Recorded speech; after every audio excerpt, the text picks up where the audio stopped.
Welcome! Today I'll show you how to start a voice call from a chat on the Telegram app on your PC with the latest update. It's a quick and simple process, so let's get right into it. First, open the Telegram app on your computer. Make sure you're logged in and ready to go. Next, find the chat where you want to start a voice call. This can be a private chat with a friend, family member, or a contact from your list. Just click on it to open the conversation window. Now, look at the top of the chat screen. You'll see a phone icon that's your call button. Click on that icon. After clicking, a small menu will appear. Here, choose the option that says Start Call. And that's it.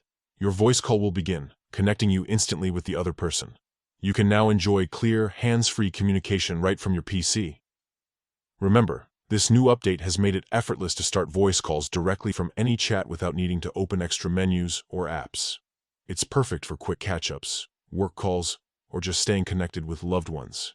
When you're finished, you can end the call by clicking the End Call button, which appears during your conversation.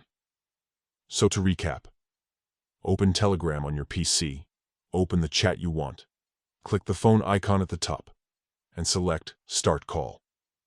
Easy and efficient. Thanks for watching.